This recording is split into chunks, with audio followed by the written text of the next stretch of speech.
My name's David Wilkerson, and this is Surplus Funds 101. And today, I'm going to be talking to you guys about the 5 tech tools you need to run your state funds business. Okay, if you guys are just getting started, you're probably wondering, where do I start? What do I need? Today, in this video, I'm going to cover all that for you. Before I do, I wanted to first start off by saying thanks to all the people who like the video, subscribe to the channel. You know, if you guys haven't done that, go do that now.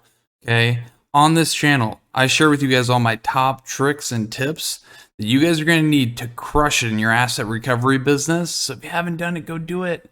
You know, in addition to that, you guys, I know a lot of you guys are brand new. You're just getting started. You guys don't know what to do or what to say or just any course of action. And I solve that for you. Okay, you go to the description of the video. There is a free course that I've created for you guys to help with that. You just go click on the link below, and it's an instant download, not an instant download, I'm sorry, instant access, and you can have and start watching videos and training right away. With that being said, here are my top 5 tech tools when you're just getting started to run your state funds business. Very first thing, you guys, is a CRM. Stands for Customer Relationship Software for you guys that are brand new. Okay, pretty much all this does is it keeps track and it manages all the people that you're speaking with, that you're going to follow up with to hopefully get some deals and get some business. So a CRM is crucial. It's probably one thing I will never, ever cancel. You know, back in the day when I was getting started, I had sticky notes everywhere and it was hard to track things and be organized, and I lost a lot of deals. I lost a lot of money by not being organized. This is crucial, you guys, to have a CRM. And the best thing, most of these companies, they have free trials, and a lot of these companies too, their tech platforms, they're going to try to upsell you into higher packages or give you all sorts of stuff you don't need. Just a basic CRM when you're getting started will work just fine. A lot of companies, they have free trials. They're like 30 days, 60 days, 90 days. Down here below are a few of them. You have Podio to the left. You have Salesforce here, and then you have HubSpot as well. Out of these 3, HubSpot seems to be my favorite. It seems to be the most user-friendly and easiest to understand and get going with. But regardless, you don't need to use any of these 3. You just go to Google and type in free CRMs, and it's going to come up with a whole list of them for you. Second thing, a reliable source to skip trace data with. Okay, we are in the business of talking to people, you guys. We have to take this data that the State Departments give us and then figure out a way to contact these people that might have accounts we want to recover for them. Okay, and we have to find a way to contact them. The process that we do that in is called skip tracing. It's where you put somebody's contact information into a computer system and it spits out their telephone number. Okay, now when it comes to skip tracing, you're going to get what you pay for, but there's a lot of free websites as well that allow you to do this 100% for free. So if you are looking for the free way, probably the best place to go is True People Search or the white pages. And if you want to pay for it, I suggest Batch Leads or TLO. Third thing is a digital number to make phone calls from.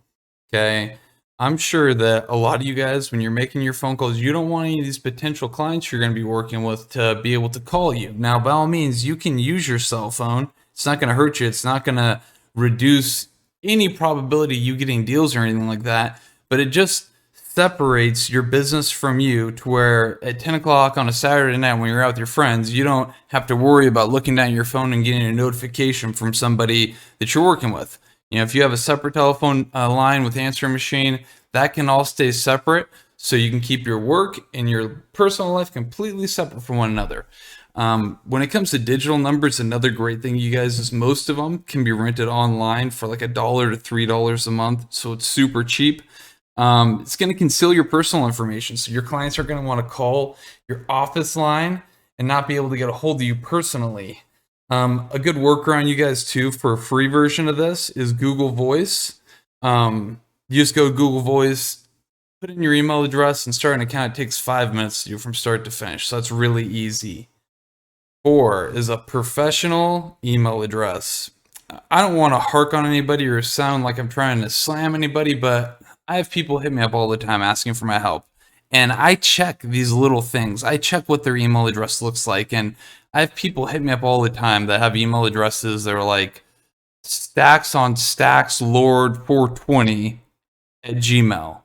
If you have like a hood or a ghetto looking email address, like if someone were to email me, I'd laugh at them.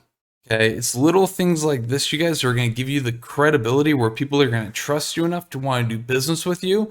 A professional email address, you guys, like it's super easy. You can set it up for free. Okay, you don't have to have an email address that says like David at surplusfunds101.com. It can be your name and then whatever your business is at Gmail. You don't have to pay for the added addition to it. I personally do. I have a G Suite account and it's like $12 a month. I have it on all my virtual assistants, so it's like I think I pay like $50 total between the 4 seats. But regardless, a professional email address, you guys, it's not going to cost you anything to do. It really helps out. Number 5, a quiet work area and basic office supplies. Okay, when you were talking to people on the phone, you run your business, you don't want there to be a lot of distractions. You want to be in an isolated area of your house or some back room or whatever, to where you can really listen to your potential clients' complaints, their wants, their needs, and just all the details of the transaction. So you can really be an expert and really be able to evaluate their situation and be able to help them at the highest ability you have. Okay, so a quiet work area is great, and then just basic office supplies like a pen and paper, just something to take notes with, things like that. And another good thing, I know I don't hit on this a lot on my videos, but you guys are going to get whatever you think about. Okay, it's crucial you have a good attitude when you're working and when you're contacting all these people you haven't spoken with in the past. Okay, your good attitude is going to dictate on whether or not you think you had a good day or a bad day. So why don't you just have a bunch of good days and think good thoughts? But to kind of tie this thing up, you guys, all these things I just listed, they don't cost you anything. This is a really, really inexpensive business to run. So that's one of the best parts about it. But this is all I got for you guys. If you haven't gone to the link in the description and picked up my free course, you can go do that. That'll help you out tremendously if you're brand new. But other than that, you guys, take care. Bye-bye.